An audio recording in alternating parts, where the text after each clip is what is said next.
સુરતમાં સુસાઇડનું એક કેસ સામે આવ્યું છે. સુસાઇડ નોટમાં 17 થી 18 જણાના નામ પણ સામે આવ્યા છે. હાલ કેટલા આરોપીઓની અટક થઈ છે અને કઈ દિશામાં પોલીસ તપાસ કરી રહી છે?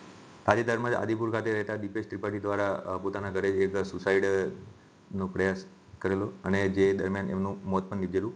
આ સમગ્ર બનાવની હકીકત જોઈએ તો દીપેશભાઈ પોતે બાલાજી વેફર્સની એજન્સી ચલાવતા હતા અને તેમને એજન્સી ચલાવવાનું બાલાજી વેફર્સની જે એજન્સી હતી એમનું કામકાજ કટારી એજન્સીને આપેલું અને આ કટારી એજન્સીના કેટલાક લોકો દ્વારા દીપેશભાઈને માલ સપ્લાય કરવામાં તેમજ વિવિધ રીતે આર્થિક સંકળામણમાં મૂકવામાં આવેલા અને એમને માનસિક રીતે હેરાન પરેશાન કરવામાં આવતા હતા. આ લોકોના ત્રાસના લીધે તેમજ બીજા અન્ય કેટલાક લોકો જોડેથી દીપેશભાઈએ પોતે તેમના ધંધા અર્થે રૂપિયા ઉછીને લીધેલા હતા અને આ લોકો દ્વારા દીપેશભાઈને વારંવાર પૈસાની ઉઘરાણી માટે હેરાન પરેશાન કરવામાં આવતા હતા. દીપેશભાઈ દ્વારા આ તમામ લોકોના પૈસા ચૂકતે કરવા હોવા છતાં આ લોકો દ્વારા એમને વધુ વ્યાજની ઉઘરાણી કરવામાં આવતી અને તેમને વારંવાર હેરાન પરેશાન કરવામાં આવતા, જેમાંથી કરણ આહિર છે તેમને દીપેશભાઈ પાસેથી એમના પત્નીના દાગીના ગીરવી લીધેલા હતા તેમજ કેટલાક નટુભા સોઢા છે એમના દ્વારા દીપેશભાઈનું આદિપુરવાળું જે મકાન છે એના દસ્તાવેજની ઓરિજિનલ ફાઇલ પોતાના કબજામાં રાખેલી હતી. તેમજ હિતેશ રાજકોટિયાવાળા ભાઈ છે તેમને દીપેશભાઈના ચેક લીધેલા હતા અને આ ચેક બાઉન્સ કરવાની તેમને વારંવાર ધમકી આપવામાં આવતી હતી.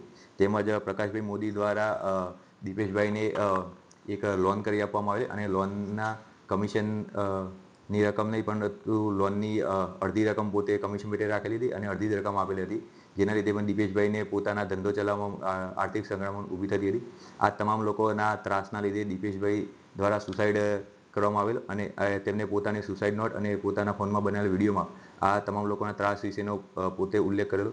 જે બનાવના આધારે દીપેશભાઈની પત્ની દ્વારા પોલીસને જાણ કરવામાં આવી અને પોલીસ સ્ટેશન ખાતે ફરિયાદ દાખલ કરવામાં આવી છે. પોલીસ દ્વારા આ બાબતેની તપાસ તજવીજ ચાલુમાં છે અને હાલમાં પોલીસ દ્વારા પ્રકાશ મોદી કરીને એક આરોપીની અટક કરવામાં આવી છે.